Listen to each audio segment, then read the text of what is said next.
इकडे सुभेदारांकडे सगळे गार्डन मध्ये उभे असतात. प्रतिमा, रविराज आणि सायली हे तिघेही प्रतिमा सोबत झालेल्या 21 वर्षापूर्वीच्या अपघाताची पुनरावृत्ती करण्यासाठी चाललेली असतात. सायली सगळ्यांना बाय करत असते, पण प्रतिमा मात्र सगळ्यांकडे शॉक होऊन पाहत असते.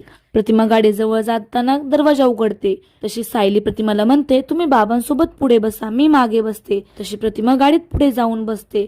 आता रविराज आणि सायली दोघेही गाडीत बसतात. आता रविराज गाडी चालवत असतो. तेवढ्यात थोड्याच वेळात रविराज गाडीचं स्पीड वाढवतो. इकडे मागे मात्र सायली खूप घाबरलेली असते. आता इकडे सायली मनातच म्हणते, गाडीचा वेग इतका वाढेल हे माझ्या लक्षातच आलं नव्हतं. खूप खूप भीती वाटतेय मला. आता धीर सोडून चालणार नाही मला. इकडे घरी पूर्णाजी देवासमोर हात जोडते आणि घरातले सगळेच प्रतिमा, सायली आणि रविराजची वाट पाहत असतात. इकडे रविराज हळूहळू करून गाडीचं स्पीड वाढवत असतो. आता मात्र सायली आणि प्रतिमा दोघीही घाबरलेले असतात, पण रविराज मात्र गाडीचं स्पीड वाढवतच चाललेला असतो. इकडे पूर्णाजी कल्पनाला म्हणते, कल्पना अगं सगळं व्यवस्थित नीट होईल ना ग. यावर कल्पना म्हणते, अर्थात पूर्णाई तुम्ही आता मनात वेडेवाकडे विचार आणू नका हा. आता प्रतापही पूर्णाजीला समजून सांगतो, अगं पूर्णाई, रविराज आणि सायली आहे ना तिच्या बरोबर, ते प्रतिमाला काहीही होऊ देणार नाहीत.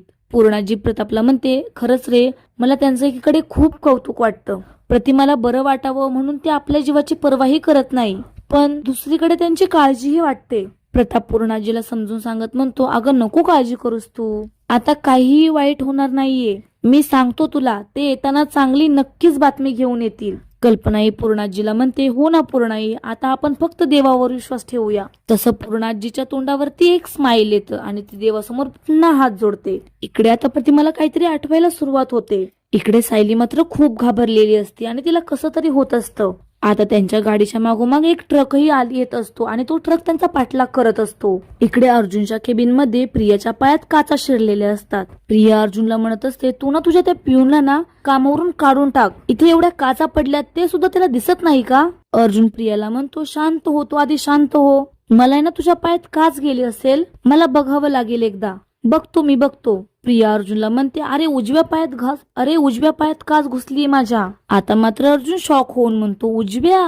अर्जुन म्हणतो, हा बघावं लागेल, मला बघावं लागेल. असं म्हणून अर्जुन प्रियाच्या पायापाशी जाऊन बसतो. इकडे अर्जुन प्रियाचा पाय त्याच्या हातात घेतो. इकडे मात्र रविराज गाडीचा स्पीड वाढवत असतो आणि प्रतिमाला काहीतरी आठवत असतं. ती खूप घाबरलेली असते. आता प्रतिमा रविराजकडे पाहतो आणि रविराज मनातच म्हणतो, प्रतिमा इतकी अस्वस्थ झालीये, मला असं वाटतंय नक्कीच तिला काहीतरी आठवत असणार. इकडे रविराज गाडीचा स्पीड वाढवतच असतो. सायलीला मात्र मागे खूप त्रास होत असतो. प्रतिमाला आता सगळं अंदूक आठवत असतं. तोच रस्ता, तीच जागा, तीच झाडं. प्रतिमा आता सायलीकडे पाहते आणि जोरात म्हणते, तन्वी, आणि अशी कानाला जोरात हात लावते. आणि आता रविराज आणि सायली मात्र खूप खुश होतात, कारण प्रतिमा बोलली, ती तन्वी म्हणाली. आता मात्र रविराज गाडी स्लो घेतो आणि थोड्या अंतरावर जाऊन गाडी थांबवतो. सायली प्रतिमाला म्हणते, प्रतिमा आत्या, तुम्ही बोललात, तुम्ही तन्वी नाव घेतलं. तशी प्रतिमा मान हलवून हो म्हणते. आता इकडे रविराज खूप खुश असतो आणि त्याच्या चेहऱ्यावरती आनंद असतो. आता ते तिघेही गाडीतून बाहेर उतरतात. सायली प्रतिमाला म्हणते, या इथे या. रविराज प्रतिमाला म्हणतो, प्रतिमा माझा विश्वासच बसत नाहीये. तू बोलायला लागलीस, तू आपल्या मुलीला हाक मारलीस, तन्वीला हाक मारली, आता मलाही हाक मार ना ग. रविराज म्हणून मलाही हाक मार ना. सायली प्रतिमाला म्हणते, प्रतिमा आत्या, तुम्ही असे हातवारे काय करतात, मानिनी का नाही म्हणताय, तुम्हाला आता बोलता येतंय, बोलू शकताय तुम्ही, बोला की. रविराज सायलीला म्हणतो, सायली थांब, आपण घाई करायला नको.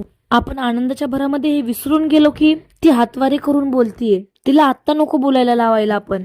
सायली रविराजला म्हणते, पण ज्या अर्थी प्रतिमात्या एक शब्द बोलल्यात त्या अर्थी त्यांची वाचा परत आलीये. सायली प्रतिमाला म्हणते, प्रतिमात्या, मी तुम्हाला म्हणाले होते ना, यातून काहीतरी चांगलंच निघणार. आणि बघा ना, सगळं चांगलंच झालं. आणि तिचा चेहऱ्यावर खूप आनंद असतो. इकडे प्रतिमाही खुश असते आणि तिच्या चेहऱ्यावरही आनंद असतो.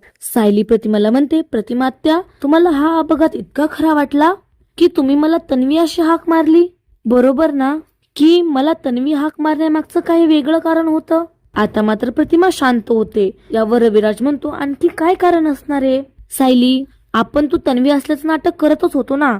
आणि प्रतिमा, तू काळजी नको करूस, तुला तन्वी नक्की भेटेल. आणि आता आपण जर घरी जाऊ ना तर ती तुझीच वाट बघत असेल. आणि तिला जेव्हा कळेल ना की तुला वाचा आल्यानंतर तू पहिला शब्द जो उच्चारला तो तन्वी हा होता, तर तिला ऐकून खूप खूप आनंद होईल. सायली रविराजला म्हणते, पण रविराज काका, प्रतिमा आत्यांनी चुकून मला तन्वी ही अशी हाक मारली, हे प्लीज प्रियाला सांगू नका, तिला ते फारसं आवडणार पण नाही. प्रतिमा सायलीला म्हणते, तू सायली? तशी सायली हसून हा म्हणते.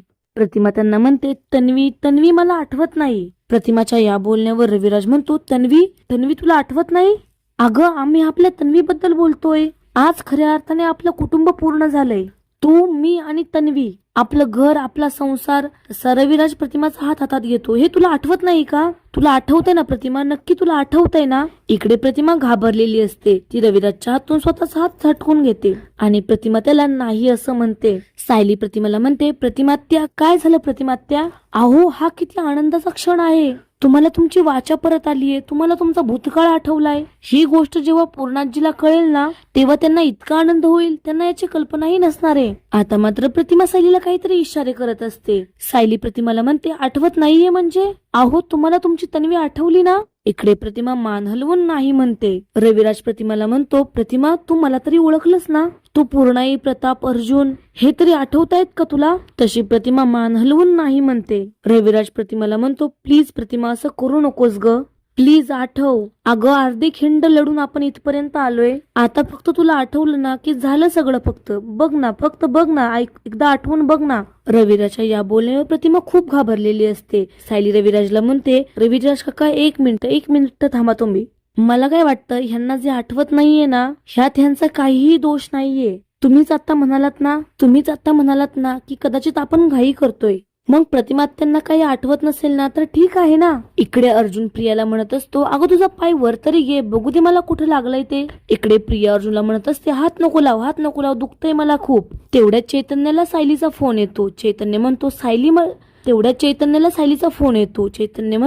सायली वहिनी मला का फोन करतायत? प्रिया म्हणते, झालं, हिला सगळीकडे तडमडायचंच असतं. अर्जुन, तुझी बायको काय आपल्यावर वॉच ठेवतीये काय रे? अर्जुन चैतन्यावर चिडून म्हणतो, फोन कट कर बरं आधी, फोन कट करतो. अर्जुनच्या या बोलण्यावर चैतन्य म्हणतो, अरे अर्जुन म्हणतो, तन्वीच्या पायाला लागले आधी ते, हे जास्त महत्वाचं आहे, फोन कट कर. चैतन्याला पुन्हा फोन येतो आणि चैतन्य म्हणतो, अरे पुन्हा फोन येतोय. चैतन्य अर्जुनला म्हणतो, अरे अर्जुन काहीतरी महत्वाचं कारण असल्याशिवाय तन्वी वहिनी, अरे अर्जुन काहीतरी महत्वाचं कारण असेल, असं त्या सारखं फोन करणार नाही. एक मिनिट थांब, मी पटकन बोलतो, असं म्हणून चैतन्य फोन उचलतो. चैतन्य सायलीला म्हणतो, हा वहिनी बोल. सायली चैतन्यला म्हणते, हॅलो चैतन्य भाऊजी, हे तुमच्या बरोबर आहेत का हो? त्यांचा फोन बंद येतोय, एकत्र आहात का तुम्ही? चैतन्य म्हणतो, हो, पण काय झालंय आणि तुम्ही रडताय का? आता मात्र अर्जुन चैतन्याच्या कानाचा फोन त्याच्याकडे घेतो पटकन आणि फोनवर सायलीला म्हणतो, हॅलो, हा काय झालं, का रडतीयस?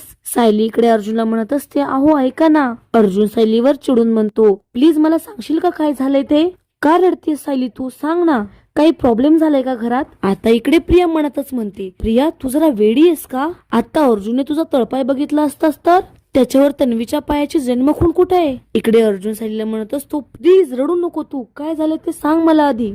सायली अर्जुनला म्हणते, मी आता तुम्हाला एवढंच सांगू शकेल की तुम्ही आता लवकरात लवकर घरी या, मी सगळं सांगते तुम्हाला. आता अर्जुन सायलीला म्हणतो, अगं सस्पेन्स का क्रिएट करतेस तू, काय घडलंय ते सांग मला.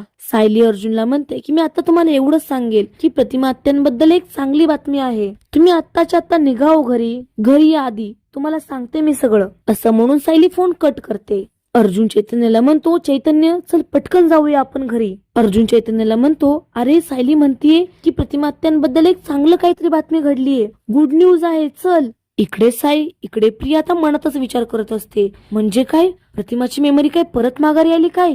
नाही, हे खूप घाणेरडं स्वप्न आहे, कुणीतरी उठवा मला. आता पुढच्या भागात पाहूया प्रतिमाला बोलता येतंय हे ऐकल्यावर प्रियाची काय अवस्था होते. असेच नवनवीन ट्विस्ट पाहण्यासाठी आपल्या या चॅनलला सबस्क्राईब नक्की करा. हा भाग पूर्ण पाहिल्याबद्दल धन्यवाद.